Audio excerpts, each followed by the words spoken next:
Hello hi ನಮಸ್ತೆ, ಎಲ್ಲ ಹೇಗಿದ್ದೀರಾ? ವೆಲ್ಕಮ್ ಟು ಶೀಲಾ ಪಾಕಶಾಲೆ ಮತ್ತು ಪಾಠಶಾಲೆಗೆ ಆತ್ಮೀಯವಾದಂತಹ ಸ್ವಾಗತ.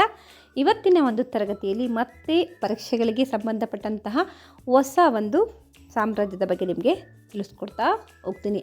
ಅಂದರೆ ನಮ್ಮ ಕರ್ನಾಟಕವನ್ನು ಆಳಿದಂತಹ ಅನೇಕ ರಾಜ ಮನೆತನಗಳಲ್ಲಿ ಹೊಯ್ಸಳ ಸಾಮ್ರಾಜ್ಯ ಸಹ ಒಂದು ಅಂತ ಹೇಳ್ತೀವಿ. ಈ ಹೊಯ್ಸಳರು ಹೇಗೆ ಈ ಒಂದು ನಾಡನ್ನು ಆಳ್ತಾರೆ, ಅವರ ಒಂದು ಹಿನ್ನೆಲೆ ಏನು, ಇತಿಹಾಸ ಏನು ಅನ್ನೋದ್ರ ಬಗ್ಗೆ ಇವತ್ತು ತಿಳ್ಕೊಳ್ತಾ ಹೋಗೋಣ. ಏಕೆಂದರೆ ತುಂಬ ಹಾಸನ ಜಿಲ್ಲೆಗೆ ಹತ್ತಿರ ಇರುವಂತಹ ಹಳೇಬೀಡು ಅವರ ಒಂದು ರಾಜಧಾನಿ ಆಗಿರುತ್ತೆ. ಅದರ ಬಗ್ಗೆ ಯಾವ ರಾಜ ಇದ್ದ, ರಾಣಿ ಯಾರು, ಅವರ ಒಂದು ಕೊಡುಗೆಗಳೇನು, ಯಾವ ಒಂದು ಕ್ಷೇತ್ರಕ್ಕೆ ಅವರು ಕೊಡುಗೆಗಳನ್ನು ಕೊಡ್ತಾರೆ ಅನ್ನೋದನ್ನ ಸಂಪೂರ್ಣವಾಗಿ ನಾನು ನಿಮಗೆ ತಿಳಿಸ್ತಾ ಹೋಗ್ತೀನಿ. ಹಾಗೆ ಕೆಲವೊಂದು ಪ್ರಶ್ನೋತ್ತರಗಳು ಸಹ ಇದೆ. ಪರೀಕ್ಷೆಗೆ ತುಂಬ ಉಪಯುಕ್ತವಾದಂತಹ ಮಾಹಿತಿ ಅಂತಲೇ ಹೇಳ್ಬೋದು. ಹಾಗಾಗಿ ಒಂದೊಂದೇ ರಾಜ ಮನೆತನಗಳ ಬಗ್ಗೆ ನಾವು ತಿಳ್ಕೊಳ್ತಾ ಹೋಗೋಣ. ಹೊಯ್ಸಳ ಸಾಮ್ರಾಜ್ಯ ದಕ್ಷಿಣ ಭಾರತದ ಪ್ರಮುಖ ಕನ್ನಡ ರಾಜವಂಶಗಳಲ್ಲಿ ಒಂದು ಅಂತ ಹೇಳ್ತೀವಿ. ಈ ಸಾಮ್ರಾಜ್ಯವು ಸುಮಾರು ಕ್ರಿಸ್ತಶಕ 1000ರಿಂದ 1346ರವರೆಗೆ ಕರ್ನಾಟಕದ ಬಹುಭಾಗವನ್ನು ಆಳಿತು. ಇವರ ಆಳ್ವಿಕೆಯಲ್ಲಿ ಕಲೆ, ಸಾಹಿತ್ಯ, ಶಿಲ್ಪಕಲೆ ಹಾಗೂ ದೇವಾಲಯ ನಿರ್ಮಾಣ ಅತ್ಯುನ್ನತ ಮಟ್ಟಕ್ಕೇರಿತ್ತು ಅನ್ನೋದು ನಮಗೆಲ್ಲ ಸಹ ಗೊತ್ತಿದೆ. ಅದರ ಬಗ್ಗೆ ಇವತ್ತು ನಾವು ತಿಳ್ಕೊಳ್ತಾ ಹೋಗೋಣ. ತುಂಬ ಪ್ರಮುಖವಾದಂತಹ ಮಾಹಿತಿ, ಇದ್ರ ಮೇಲೆ ಸಹ ಪ್ರಶ್ನೆಗಳು ಬರ್ಬೋದು, ಹಾಗಾಗಿ ನೋಡ್ಕೊಳ್ಳಿ. ರಾಜಧಾನಿಗಳು. ಹೊಯ್ಸಳರ ರಾಜಧಾನಿ ಅಂತ ಮೊದಲು ಬೇಲೂರನ್ನು ಅವರು ರಾಜಧಾನಿಯನ್ನಾಗಿ ಮಾಡಿಕೊಂಡಿರ್ತಾರೆ. ನಂತರ ದ್ವಾರ ಸಮುದ್ರ, ಇಂದಿನ ಕಾಲದಲ್ಲಿ ಹಳೇಬೀಡನ್ನು ದ್ವಾರ ಸಮುದ್ರ ಅಂತ ಇದ್ದು, ಇದು ವಿಷ್ಣುವರ್ಧನ ರಾಜ ಇಲ್ಲಿ ಆಳ್ವಿಕೆಯನ್ನು ಮಾಡ್ತಿದ್ದಂತಹ ಸಂದರ್ಭದಲ್ಲಿ ಹೊಯ್ಸಳರ ರಾಜಧಾನಿ ಆಗಿತ್ತು. ಆಯಿತಾ? ಇದರ ಮೇಲೆ ಪ್ರಶ್ನೆಗಳನ್ನು ಕೇಳಿದರೆ, ಅಂದರೆ ಹೊಯ್ಸಳರ ಮೊದಲ ರಾಜಧಾನಿ ಯಾವುದು, ನಂತರದ ಒಂದು ರಾಜಧಾನಿ ಯಾವುದು ಅಂತ ಕೇಳಿದರೆ ನೀವು ಅರ್ಥ ಮಾಡ್ಕೊಂಡು ಉತ್ತರವನ್ನು ಬರೀರಿ. ಸಂಸ್ಥಾಪಕರು ಯಾರ್ಯಾರು ಅನ್ನೋದನ್ನ ನೋಡೋಣ ಬನ್ನಿ. ನೃಪಕಾಮ ಅವರನ್ನು ಆರಂಭಿಕ ಸಂಸ್ಥಾಪಕರಾಗಿ ಪರಿಗಣಿಸಲಾಗುತ್ತದೆ. ನಂತರ ಸ್ವಲ್ಪ ಬದಲಾವಣೆ ಆದ ನಂತರ ಹೊಯ್ಸಳರನ್ನು ಬಲಿಷ್ಠ ಸಾಮ್ರಾಜ್ಯವನ್ನಾಗಿ ರೂಪಿಸಿದವನು ಯಾರು ಅಂತಂದರೆ ವಿಷ್ಣುವರ್ಧನ ರಾಜ ಅಥವಾ ಬಿಟ್ಟಿದೇವ ಅಂತ ಹೇಳ್ತೀವಿ. ಆಯಿತಾ? ಹೊಯ್ಸಳರ ಪ್ರಸಿದ್ಧ ರಾಜ ಯಾರು ಅಂತ ಪ್ರಶ್ನೆಯನ್ನು ಕೇಳಿದರೆ ಆಗ ನೀವು ವಿಷ್ಣುವರ್ಧನ ಅಂತ ಬಹಳ ಸುಲಭವಾಗಿ ಉತ್ತರವನ್ನು ಬರಿಬೋದು. ಆಯಿತಾ? ಮುಂದಕ್ಕೆ ಪ್ರಸಿದ್ಧ ರಾಜರುಗಳ ಬಗ್ಗೆ ತಿಳಿದುಕೊಳ್ಳೋಣ. ನೋಡಿ, ಇಲ್ಲಿ ವಿನಯಾದಿತ್ಯ, ಯರೇಂಗ, ಬಿಟ್ಟಿದೇವ ಅಥವಾ ವಿಷ್ಣುವರ್ಧನ ಎರಡೂ ಸಹ ಒಬ್ಬ ವ್ಯಕ್ತಿಯ ಹೆಸರು, ಒಬ್ಬನೇ ರಾಜ. ಆಯಿತಾ? ನರಸಿಂಹ, 1ನೇ ನರಸಿಂಹ, ಹಾಗೆ 2ನೇ ವೀರಬಲ್ಲಾಳ, ಹಾಗೆ 3ನೇ ವೀರಬಲ್ಲಾಳ ಹೊಯ್ಸಳ ಸಾಮ್ರಾಜ್ಯದಲ್ಲಿದ್ದಂತಹ ಪ್ರಸಿದ್ಧ ರಾಜರುಗಳು. ಹೊಯ್ಸಳರ ಪ್ರಮುಖ ಸಾಧನೆಗಳು ಯಾವುದು ಅಂತ ತಿಳ್ಕೊಳ್ಳೋಣ.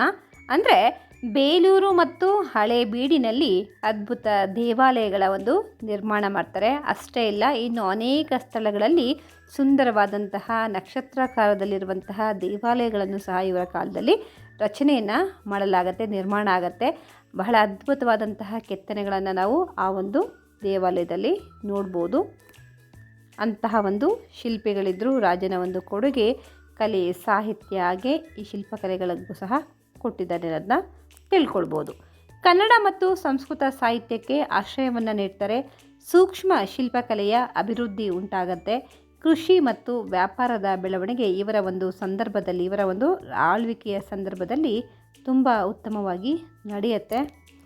ಹಾಗೆ ಇವರ ಒಂದು ಧರ್ಮವನ್ನು ನೋಡೋಣ.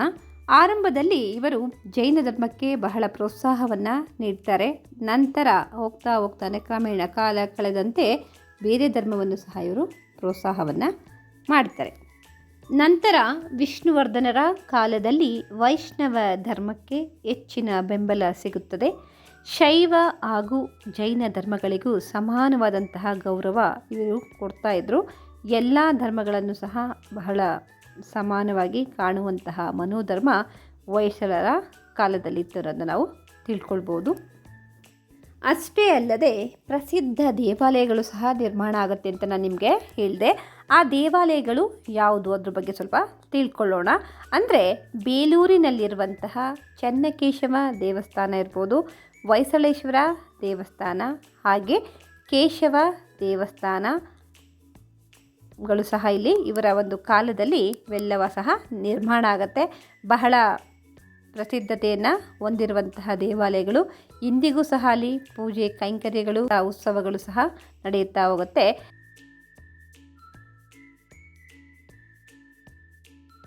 ಅವರ ಲಾಂಛನದ ಬಗ್ಗೆ ತಿಳಿದುಕೊಳ್ಳೋಣ. ಅಂದರೆ ಹೊಯ್ಸಳ ಎಂಬ ದಂತಕಥೆಯಿಂದ ಹೊಯ್ಸಳ ಎಂಬ ಹೆಸರು ಬಂದಿದೆ. ಅಂದರೆ ಸಳ ಎನ್ನುವಂತಹ ವ್ಯಕ್ತಿ ಹೇಗೆ ಹೊಯ್ಸಳ ಆಗ್ತಾನೆ ಅನ್ನೋದ್ರ ಬಗ್ಗೆ ತಿಳ್ಕೊಂಡ್ವಿ. ಇವರು ಕನ್ನಡ ಸಾಹಿತ್ಯಕ್ಕೆ ಕೊಟ್ಟಂತಹ ಕೊಡುಗೆ ಬಗ್ಗೆ ಸ್ವಲ್ಪ ತಿಳ್ಕೊಳ್ಳೋಣ. ಹೊಯ್ಸಳರ ಆಶ್ರಯದಲ್ಲಿ ಕನ್ನಡ ಸಾಹಿತ್ಯವು ಬಹಳ ಅತ್ಯುನ್ನತ ಮಟ್ಟಕ್ಕೆ ಹೋಯಿತು ಅಂತಲೇ ಹೇಳ್ಬೋದು. ಇವರ ಒಂದು ಆಸ್ಥಾನದಲ್ಲಿ ಪ್ರಮುಖ ಕವಿಗಳಾಗಿ ಇದ್ದಂಥವರನ್ನು ನೋಡೋಣ. ಪ್ರಮುಖ ಕವಿಗಳು ಯಾರೆಂದರೆ ಜನ್ನ, ರುದ್ರಭಟ್ಟ, ಹರಿಹರ ಹಾಗೆ ರಾಘವಾಂಕ ಕವಿ ಸಹ ಇವರ ಆಶ್ರಯವನ್ನು ಪಡ್ಕೊಂಡು ಅನೇಕ ಕೃತಿಗಳನ್ನು ಸಹ ರಚನೆಯನ್ನು ಮಾಡ್ತಾರೆ. ರಾಘವಾಂಕನನ್ನು ಷಟ್ಪದಿಯ ಬ್ರಹ್ಮ ಅಂತಲೇ ಕರಿತೀವಿ, ಹರಿಹರರನ್ನು ರಗಳೆಯ ಕವಿ ಅಂತಲೇ ಕರಿತೀವಿ, ಜನ್ನನ ಯಶೋಧರ ಚರಿತ್ರೆ ಅಂತಲೇ ಹೇಳ್ತೀವಿ, ರುದ್ರಭಟ್ಟನ ಜಗನ್ನಾಥ ವಿಜಯ ಈ ಕೃತಿಗಳ ಬಗ್ಗೆ ಸಹ ನಾವು ತಿಳ್ಕೊಳ್ಬೋದು. ಇಷ್ಟೇ ಅಲ್ಲದೆ ಅವರ ಲಾಂಛನದ ಬಗ್ಗೆ ಸಹ ನಾವು ನೋಡೋಣ. ಹುಲಿಯನ್ನು ಸಂಹರಿಸುವಂತಹ ಒಂದು ಚಿತ್ರ ಈಗಲೂ ಸಹ ನಾವು ಬೇಲೂರು ಮತ್ತು ಹಳೆಬೀಡಿಗೆ ಹೋದಾಗ ಅಲ್ಲಿರುವಂಥ ಶಿಲ್ಪಕಲೆಗಳಲ್ಲಿ ಈ ಒಂದು ಚಿತ್ರವನ್ನು ಕೆತ್ತನೆಯನ್ನು ಸಹ ಅಲ್ಲಿ ಇಟ್ಟಿದ್ದಾರೆ. ಅದನ್ನು ನೋಡಿದ ತಕ್ಷಣ ನಮಗೆ ಗೊತ್ತಾಗುತ್ತೆ ಏನೋ ಒಂದು ಸಂಕೇತ, ಗುರುತು, ಚಿಹ್ನೆ ಇದೆ ಅಂತ ಹೇಳ್ತೀವಿ. ಲಾಂಛನ ಅಂತಂದರೆ ಗುರುತು ಅಂತ ಹೇಳ್ತೀವಿ. ಇಲ್ಲಿ ಹುಲಿಯನ್ನು ಕೊಲ್ಲುತ್ತಿರುವಂತಹ ಚಿತ್ರನೇ ಹೊಯ್ಸಳ ಸಾಮ್ರಾಜ್ಯದ ಒಂದು ಲಾಂಛನ ಅಂತ ಹೇಳ್ತೀವಿ. ಯಾಕಪ್ಪ ಈ ಹೆಸರು ಬಂತು ಅದ್ರ ಬಗ್ಗೆ ಸ್ವಲ್ಪ ತಿಳ್ಕೊಳ್ಳೋಣ. ಹೊಯ್ಸಳ ಎಂಬ ದಂತಕಥೆಯಿಂದ ಹೊಯ್ಸಳ ಎಂಬ ಹೆಸರು ಬಂತು. ಸಳ ಎನ್ನುವಂತಹ ಹುಡುಗ ಪಾಠವನ್ನು ಕೇಳುತ್ತಿರುವಂತಹ ಸಂದರ್ಭದಲ್ಲಿ ಇದ್ದಕ್ಕಿದ್ದಂತೆ ಒಂದು ಹುಲಿ ಆರ್ಭಟಿಸುತ್ತಾ ಅಲ್ಲಿ ಬರುತ್ತೆ. ಅದನ್ನು ನೋಡಿದಂತಹ ಬಾಲಕ ತಮ್ಮ ಗುರುಗಳನ್ನು ಕಾಪಾಡಬೇಕು ಅನ್ನುವಂಥ ಉದ್ದೇಶದಿಂದ ಅವನೇನು ಮಾಡ್ತಾನೆ, ಹುಲಿ ಜೊತೆ ಸೆಣಸಾಡೋದಕ್ಕೆ ಅಂದರೆ ಯುದ್ಧವನ್ನು ಮಾಡೋದಕ್ಕೆ ಆರಂಭವನ್ನು ಮಾಡ್ತಾನೆ. ಆಗ ಗುರುಗಳು ಅವನಿಗೆ ಒಯ್ ಅಂತಂದರೆ ಹೊಡೆ ಎನ್ನುವಂಥ ಒಂದು ಅರ್ಥವನ್ನು ನೀಡುತ್ತದೆ. ತನ್ನ ಕೈಲಿದ್ದಂಥ ಒಂದು ಕಬ್ಬಿಣದ ಸಲಾಕೆಯನ್ನು ಅವನ ಹತ್ರ ಹಾಕ್ಬಿಟ್ಟು ಹೊಡೆ, ಅದನ್ನು ಬಿಡಬೇಡ, ಕೊಲ್ಲು ಅನ್ನುವಂಥ ಒಂದು ಆಜ್ಞೆಯನ್ನು ಗುರುಗಳು ಕೊಡ್ತಾರೆ. ಆ ಗುರುಗಳ ಹೆಸರು ಸುದತ್ತಾಚಾರ್ಯ ಅಂತ ಹೇಳ್ತೀವಿ. ಎಲ್ಲ ಮಕ್ಕಳಿಗೂ ಸಹ ಪಾಠವನ್ನು ಹೇಳ್ತಿರ್ತಾರೆ. ಹಾಗೆ ಆದರೆ ಅಲ್ಲಿದ್ದಂತಹ ಒಬ್ಬ ಹುಡುಗ ಮಾತ್ರ ಅಲ್ಲಿ ಯುದ್ಧವನ್ನು ಮಾಡ್ತಾನೆ, ಹುಲಿಯ ಜೊತೆ ಹೋರಾಡಿ ಹುಲಿಯನ್ನು ಕೊಂದಾಗ್ತಾನೆ. ಹಾಗಾಗಿ ಈ ಒಂದು ವಂಶಕ್ಕೆ ಸಳ ಅನ್ನೋದೋಗಿ ಹೊಯ್ಸಳ ಎನ್ನುವಂಥ ಹೆಸರು ಅವತ್ತಿನಿಂದ ಎಲ್ಲರೂ ಸಹ ಕರೀತಾ ಹೋಗ್ತಾರೆ. ಈಗ ಈ ಸಾಮ್ರಾಜ್ಯ ಯಾವಾಗ ಪತನವಾಯಿತು ಅದರ ಬಗ್ಗೆ ಸ್ವಲ್ಪ ತಿಳ್ಕೊಳ್ಳೋಣ. ದೆಹಲಿ ಸುಲ್ತಾನರ ದಕ್ಷಿಣ ದಂಡಯಾತ್ರೆಗಳು ಹಾಗೂ ಆಂತರಿಕ ದುರ್ಬಲತೆಗಳಿಂದ ಹೊಯ್ಸಳ ಸಾಮ್ರಾಜ್ಯ ದುರ್ಬಲಗೊಳ್ಳುತ್ತೆ. ನಂತರ 3ನೇ ವೀರಬಲ್ಲಾಳ ಅವರ ನಂತರ ಸಾಮ್ರಾಜ್ಯ ಇಲ್ಲಿಗೆ ಅಂತ್ಯ ಆಗತ್ತೆ.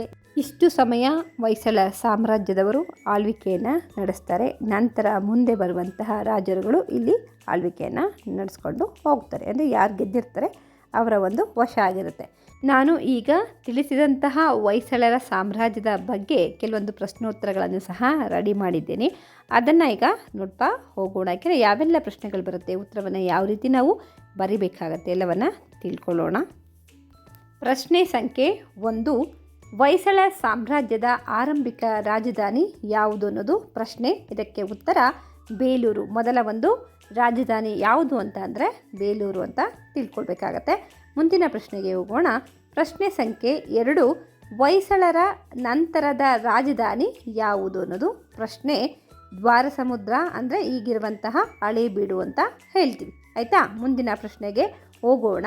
ಪ್ರಶ್ನೆ ಸಂಖ್ಯೆ 3, ಹೊಯ್ಸಳರನ್ನು ಬಲಿಷ್ಠ ಸಾಮ್ರಾಜ್ಯವನ್ನಾಗಿ ಮಾಡಿದಂತಹ ರಾಜ ಯಾರು ಅನ್ನೋದು ಪ್ರಶ್ನೆ. ಇದಕ್ಕೆ ಉತ್ತರ ವಿಷ್ಣುವರ್ಧನ ಅಥವಾ ಬಿಟ್ಟಿದೇವ ಅಂತ ಹೇಳ್ತೀವಿ. ಮುಂದಿನ ಪ್ರಶ್ನೆ 4, ಚನ್ನಕೇಶವ ದೇವಾಲಯ ಎಲ್ಲಿದೆ ಅಥವಾ ಯಾವ ಒಂದು ಊರಿನಲ್ಲಿದೆ ಅಂತಂದಾಗ ಬೇಲೂರಿನಲ್ಲಿ ಚನ್ನಕೇಶವ ದೇವಾಲಯ ಇದೆ. ಆಯಿತಾ. ಪ್ರಶ್ನೆ ಸಂಖ್ಯೆ 5, ಹೊಯ್ಸಳೇಶ್ವರ ದೇವಾಲಯ ಎಲ್ಲಿದೆ ಅನ್ನೋದು 5ನೇ ಪ್ರಶ್ನೆ. ಇದಕ್ಕೆ ಉತ್ತರ ಹಳೇಬೀಡು ಅಂತ ಹೇಳ್ತೀವಿ. ಹಾಸನ ಜಿಲ್ಲೆಗೆ ಬಹಳ ಸಮೀಪದಲ್ಲಿರುವಂಥ ಒಂದು ಸ್ಥಳ ಅಂತ ಹೇಳ್ತೀವಿ. ಶಿಲ್ಪಕಲೆಗಳ ಬಗ್ಗೆ ತಿಳ್ಕೊಂಡು ಬರ್ಬೋದು. ಆಯಿತಾ. ಪ್ರಶ್ನೆ ಸಂಖ್ಯೆ 6, ಕೇಶವ ದೇವಾಲಯ ಎಲ್ಲಿದೆ ಅನ್ನೋದು ಪ್ರಶ್ನೆ. ಅಂದರೆ ಸೋಮನಾಥಪುರದಲ್ಲಿ ಈ ಕೇಶವ ದೇವಾಲಯ ನಿರ್ಮಾಣ ಆಗಿದೆ. ಆಯಿತಾ. ಮುಂದಿನ ಪ್ರಶ್ನೆ 7, ಹೊಯ್ಸಳ ಎಂಬ ಹೆಸರು ಯಾವ ದಂತಕಥೆಗೆ ಸಂಬಂಧಿಸಿದೆ ಅನ್ನೋದು. ಆಯಿತಾ. ಉತ್ತರ ಹೊಯ್ಸಳ ಎಂಬ ದಂತಕಥೆ ಅಂದರೆ ಗುರುಗಳು ಕೊಟ್ಟಂತಹ ಆಜ್ಞೆಯ ಬಗ್ಗೆ ಇಲ್ಲಿ ತಿಳ್ಕೊಳ್ಬೋದು. ಪ್ರಶ್ನೆ ಸಂಖ್ಯೆ 8, ಹೊಯ್ಸಳರ ಲಾಂಛನ ಯಾವುದು ಅನ್ನೋದು. ಆಯಿತಾ.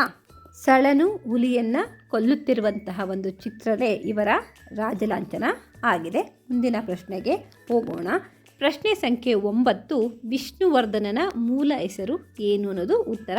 ಬಿಟ್ಟಿದೇವ ಅನ್ನೋದು ವಿಷ್ಣುವರ್ಧನನ ಮೂಲ ಹೆಸರು. ಮುಂದಿನ ಪ್ರಶ್ನೆ 10, ಹೊಯ್ಸಳರು ಯಾವ ರಾಜ್ಯದಲ್ಲಿ ಆಳ್ವಿಕೆ ನಡೆಸಿದರು ಅನ್ನೋದು ಪ್ರಶ್ನೆ. ಉತ್ತರ ಕರ್ನಾಟಕ ರಾಜ್ಯದಲ್ಲಿ ಹೊಯ್ಸಳರು ಆಳ್ವಿಕೆಯನ್ನು ಮಾಡಿದರು. ಮುಂದಿನ ಪ್ರಶ್ನೆ 11, ಎರಡನೇ ವೀರಬಲ್ಲಾಳ ಯಾವ ರಾಜವಂಶದ ರಾಜ ಆಗಿದ್ದ ಅನ್ನೋದು ಪ್ರಶ್ನೆ. ಇದಕ್ಕೆ ಉತ್ತರ ಹೊಯ್ಸಳ ರಾಜವಂಶದ ರಾಜ ಎರಡನೇ ವೀರಬಲ್ಲಾಳ. ಆಯಿತಾ. ಮುಂದಿನ ಪ್ರಶ್ನೆ 12, ಹೊಯ್ಸಳರು ಯಾವ ಕಲೆಗೆ ಪ್ರಸಿದ್ಧರು ಅನ್ನೋದು ಪ್ರಶ್ನೆ. ತುಂಬ ಮುಖ್ಯವಾದಂಥ ಪ್ರಶ್ನೆ.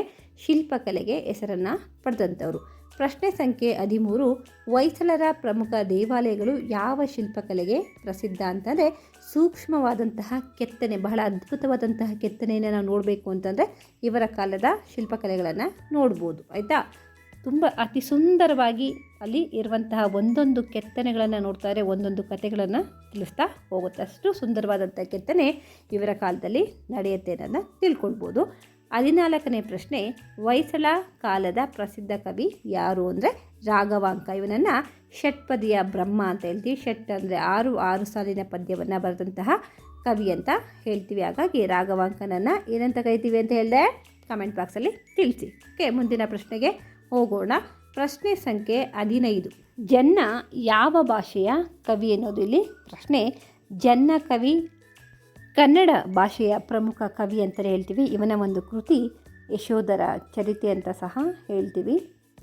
ಮುಂದಿನ ಪ್ರಶ್ನೆಗೆ ಹೋಗೋಣ. ಪ್ರಶ್ನೆ ಸಂಖ್ಯೆ 16, ಹೊಯ್ಸಳರ ಕಾಲದಲ್ಲಿ ಯಾವ ಸಾಹಿತ್ಯ ಹೆಚ್ಚು ಬೆಳೆಯಿತು ಅಂತಂದರೆ ಕನ್ನಡ ಸಾಹಿತ್ಯ ಬಹಳ ಉನ್ನತ ಮಟ್ಟಕ್ಕೆ ಹೋಗುತ್ತೆ. ಕನ್ನಡ ಸಾಹಿತ್ಯವನ್ನು ಬೆಳೆಸುವಂತಹ ಒಂದು ನಿಟ್ಟಿನಲ್ಲಿ ಎಲ್ಲ ಕವಿಗಳು ಸಹ ಬರ್ತಾರೆ. ಜನ್ನ ಇರ್ಬೋದು, ರುದ್ರಭಟ್ಟ ಇರ್ಬೋದು, ಹಾಗೆ ರಾಘವಾಂಕ ಕವಿ, ಹರಿಹರ ಅಂತ ನಿಮಗೆ ತಿಳಿಸ್ತೆ. ಆಯಿತಾ. ಮುಂದಿನ ಪ್ರಶ್ನೆಯನ್ನು ನೋಡೋಣ. ಪ್ರಶ್ನೆ ಸಂಖ್ಯೆ 17, ಹೊಯ್ಸಳರು ಆರಂಭದಲ್ಲಿ ಅಂದರೆ ಮೊದಲಲ್ಲಿ ಯಾವ ಧರ್ಮಕ್ಕೆ ಆಶ್ರಯವನ್ನು ನೀಡ್ತಾರೆ ಅನ್ನೋದು ಪ್ರಶ್ನೆ.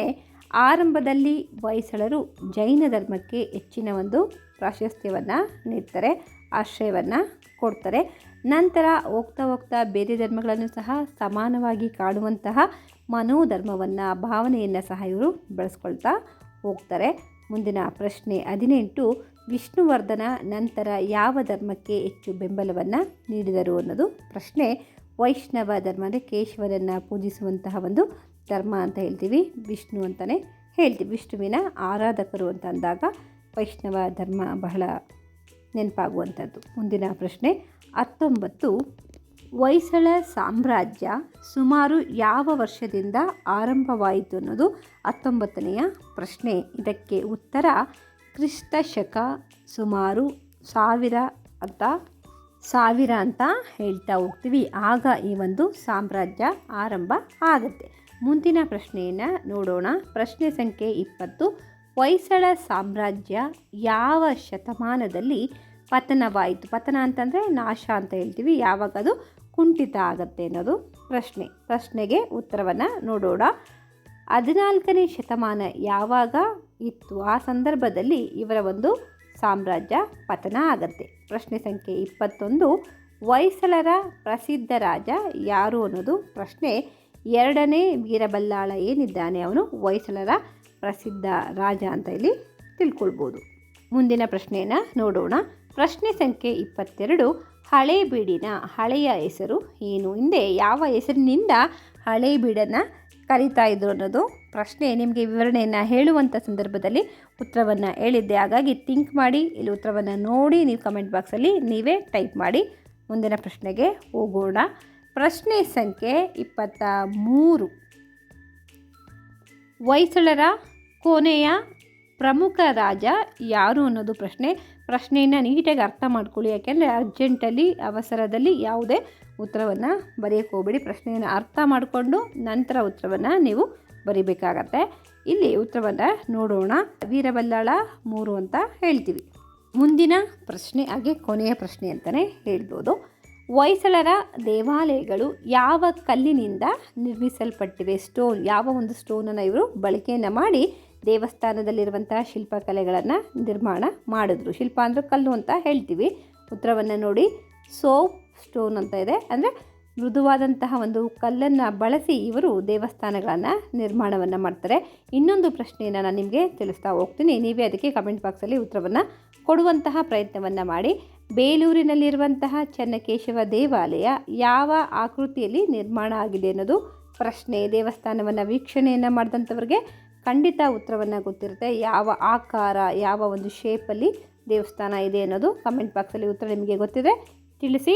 ಹಾಗೆ ಪೂರ್ತಿ ವಿಡಿಯೋವನ್ನು ನೋಡಿ ನಿಮ್ಮ ಸ್ನೇಹಿತರಿಗೂ ಸಹ ಶೇರ್ ಮಾಡಿ. ಬಹಳ ಉಪಯುಕ್ತವಾದಂತಹ ಮಾಹಿತಿಯನ್ನು ನಾನು ನಿಮಗೆ ತಿಳಿಸ್ಕೊಟ್ಟಿದ್ದೀನಿ. ಖಂಡಿತ ನಿಮ್ಗೆ ಇಷ್ಟ ಆಗುತ್ತೆ ಅಂತ ನಾನು ತಿಳ್ಕೊಂಡಿದ್ದೀನಿ.